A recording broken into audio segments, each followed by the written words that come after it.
তাদের জীবনের গল্পটা তুলে ধরা হয়েছে এবং তাদের জীবনের গল্পর সঙ্গে জড়িত যে আঙ্গিকগুলো রয়েছে সেই বিভিন্ন আঙ্গিক তুলে ধরা হয়েছে এই সিনেমায়।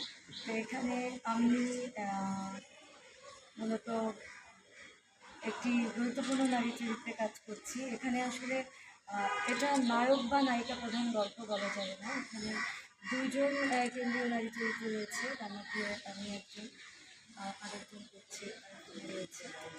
আর এই সিনেমাতে আমার বিপরীতে শিবমিত্র কাজ করছে, আবার অন্য নায়িকার বিপরীতে কাজ করছে ইমতিয়াজ বর্ষণ।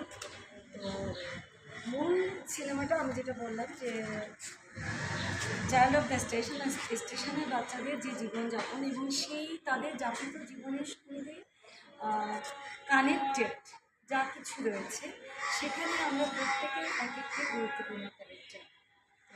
এখানে একটি হসপিটাল রয়েছে, হসপিটালের গল্প রয়েছে। এই যে স্টেশনের বাচ্চাদের যে নির্মম জীবনযাপন, সেখান থেকে তাদের কোনো কারণে হসপিটালে যাওয়া, সেখানে একটি গভীর সংঘবদ্ধ টিম কোনো একটি গোপন কাজ পরিচালনা করছে। যে গোপন কাজটি আপাতত রহস্যই থেকে যায়, রহস্য উন্মোচিত হবে এই সিনেমা। আপু, এর আগে আপনি সিনেমা করেছেন বা কোন কোন সিনেমা উল্লেখযোগ্য? মেইনলি আমি নাটকের মানুষ, যেটা না বললেই নয়। আমি নাটকের নিয়মিত কাজ করছি 2018 সাল থেকে। সিনেমাতে কাজ করা হয়েছে সর্বসাকুল্যের কাছে। এর আগে আমি শাপলা মিডিয়ার এক পশলা বৃষ্টিতে আমি এবং প্যারালাল নায়িকা হিসেবে কাজ করেছি, যার যদিও হয়েছিল। এর বাইরে বীরাঙ্গনা 71-এ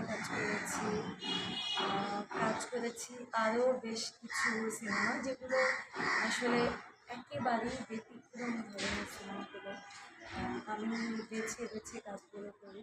গতানুগতিক কমার্শিয়াল সিনেমা আসলে এভাবে আমার করা হয়ে ওঠে। মূলত গল্পটাকে আগে ধারণ করে ভেতরে দেখি গল্পটা কেমন আমার সঙ্গে কতটুকু যায়, আমি অভিনয়ের জায়গাটা কতটুকু পাবো, সেটার উপর নির্ভর করে গল্প বাছাইয়ের মাধ্যমেই মূলত কাজ করা এবং প্রাণ ঢেলে অভিনয় করার চেষ্টা করি। আপু, আপনার পুরো নামটা?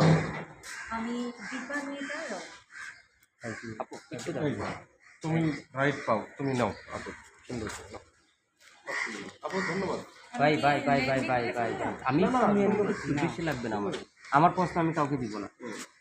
আরমান ভাই যখন একা নিচ্ছে, এই যে কাগজটা নিয়ে নেন ভাইজান, এই যে কাগজটা নাও, একা একা নাও। আচ্ছা ভাই, আপনি একটু আচ্ছা, আপনি যদি কষ্ট হলে চেয়ে নেবো, যদি কষ্ট হয়। তারাই সুন্দর আসছে।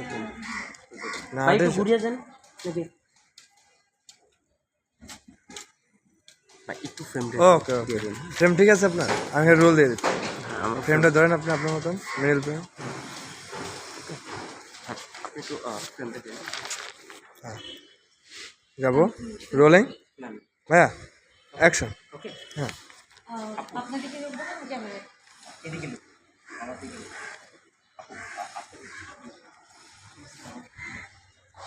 সিনেমার নাম চাইল্ড অফ দ্য স্টেশন। বিভিন্ন প্রকার ভিন্ন দেখছি আপনাকে। ভিন্ন লুক, ব্যাপারটা ওরকম না।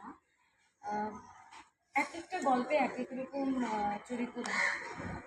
তো চরিত্রের প্রয়োজনে আমাকে তো চরিত্রের ভেতরে ঢুকতে গেলে লুক তো চেঞ্জ করতেই হয় এবং লুক প্রতিনিয়ত চেঞ্জ হচ্ছে। কেন সিনেমাটা দেখে কি মেসেজ আছে?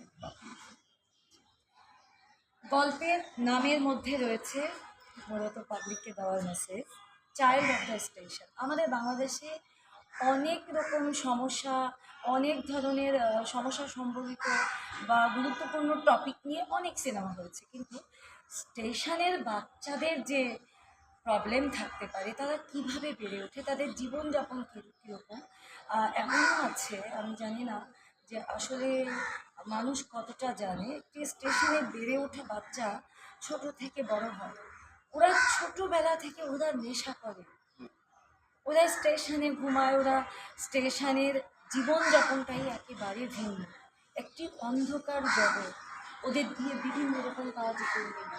তো এই গল্পে মূলত এই ব্যাপারগুলো উঠে এসছে। তো এই ব্যাপারগুলো উঠে আসতে গেলে শুধুমাত্র বাচ্চাদের নিয়েই কিন্তু পুরো গল্পটা পরিপূর্ণ হবে না। গল্পটাকে পূর্ণ করতে গেলে অবশ্যই সেখানে বিভিন্ন ক্যারেক্টার ডিমান্ড করবে এবং সেই অনুযায়ী গল্পে আমাদের প্রত্যেকের অবস্থা। ভাইয়া আপনার মনে ফ্রেমে আসলে সমস্যা কি? না ফ্রেমে আমি নাই, ফ্রেমে নাই। আপু আর্টিকেল দেখছি কোন কোনগুলো রয়েছে এখানে?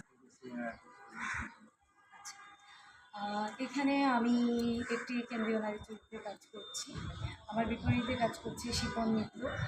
আরেকটি নারী চরিত্র রয়েছে, ওখানে মৌ খান কাজ করছে। মৌ খানের বিপরীতে রয়েছেন আমাদের স্বনামধন্য ভালো একজন অভিনেতা ইমতিয়াজ বর্ষণ। তো আমরা এই চারজন মূলত দুই জোড়া, আমরা খুব চমৎকার চারটি ক্যারেক্টার ধারণ করেছি, যেটা স্টেশনের বাচ্চাদের সাথে ভীষণভাবে কানেক্টেড। আমাদেরকে বাদ দিলে আসলে গল্পটাই কল্পনা করা যায় না, করা যায় না। তো এই তো আর্টিস্টের কথা জিজ্ঞেস করেছি।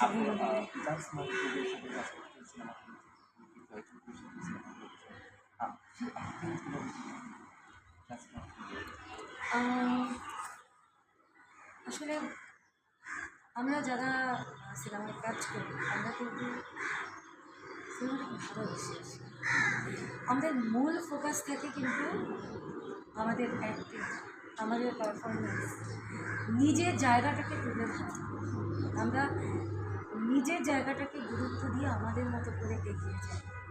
কার বিপরীতে কাজ করছি এটা ম্যাটার করে না। বা হ্যাঁ, একটি ভালো ব্যানারে কাজ করলে মনের দিক থেকে একটা অন্যরকম ভালো লাগা বা একটা উৎসাহ কাজ করে, কিন্তু তারপর আমি বলবো যে প্রত্যেকটি জায়গায় আমার কাছে ইম্পর্টেন্ট।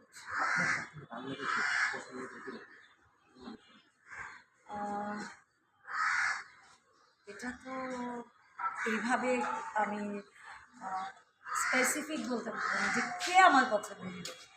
আমি অনেক সিনেমা দেখি, যেগুলো ভালো লাগে দেখি, তবে আমি সত্যি কথা কি, আমি পুরোনো দিনের সেই সাদা কালো যুগের সিনেমাগুলো আমি আপনাকে দেখতে পারবো না। যে একজন বাংলাদেশে তো একজনই বিট করছে, না, শাকিব ভাই একজনে তো বিট করছে। এভাবে আমি বলতে পারবো না, কারণ আমার ভালো লাগাটা একটু different। যে বললাম আমি এখনো সাদা কালো যুগের সিনেমা দেখি, আমার নায়ক রাজ্জাকই আমার সর্বকাল বেশি ভালো। মানে আপনার প্রশ্নটা বুঝে যাচ্ছে যে আপনি শাকিব ভাইকে মানে না, অপছন্দ করার তো কোনো সুযোগ নেই, অপছন্দ করার তো প্রশ্ন ওঠে না। আবার একেবারে ভালো লাগায় পাগল হয়ে যাবো ব্যাপারটা এরকমও না, ভালো লাগে, অনেকেই ভালো লাগে। এমন কি অফার পেয়েছেন পরিচালক প্রযোজক অফার পেয়েছেন? না, এখন পর্যন্ত এরকম কোনো অফার আসেনি। আর এটা নিয়ে ভাবছি, আমি যে কাজটাই করছি পাচ্ছি, আমি আমার কাজটাকে এখন অফার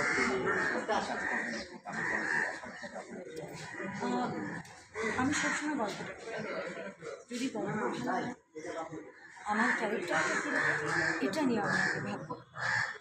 আমি আবারও বলছি, প্রথমে একবার বলছি, আমার কোয়ার্টিস্টকে এটা ম্যাটার করে, আমার নিজের জায়গাটাকে আমার ফুটিয়ে তুলতে হবে, এটা হচ্ছে আমার কাছে।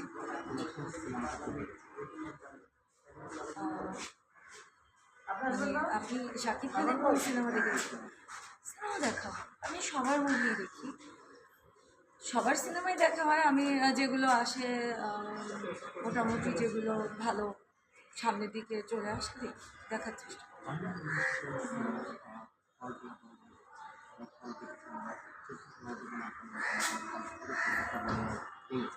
অনেক ভালো বন্ধ কিন্তু বাংলা ইন্ডাস্ট্রিতে সিনেমা হচ্ছে না। বছরে ঈদে এখন একবারে দাম ধরে ঈদে আসে, ঈদ ছাড়া কোনো সিনেমা আসে, সেটা নিয়ে যদি আপনার বলা যেতে পারে। এটা আসলেই দুঃখজনক এবং হতাশা। এটা অস্বীকার করার কোনো উপায় নেই যে হলগুলো এক এক করে বন্ধ হয়ে যাচ্ছে। আমরা সবাই এটা নিয়ে কষ্ট পাচ্ছি, প্রত্যেকটি শিল্পী কষ্ট পাচ্ছে, খুব স্বাভাবিক। আমরা চাই যে এখানে ইনভেস্টর, নতুন নতুন ইনভেস্টর আসুক, এখানে ভালো অ্যামাউন্টের ভালো বাজেটের কাজ হবে। বড় কথা বাজেটটা ভালো হলে কাজ ভালো হবে, কাজ ভালো হলে বিজনেস হবে, বিজনেস হলে হলো না। মূল কথাটা হচ্ছে সিনেমাকে ভালোবাসতে হবে, ইনভেস্টরদেরকে সিনেমাকে ভালোবাসতে হবে, এখানে ইনভেস্ট করতে হবে। এই জায়গাটাকে শিল্প সমৃদ্ধ করার জন্য ইনভেস্ট করতে হবে। এমন নয় যে আমি ইনভেস্ট করলাম কোনো রকম, একটা কাজ করলাম কোনো রকম হয়ে গেল, এরকম কিন্তু না। তাহলে আমি একটা আপনাকে প্রশ্ন রাখি।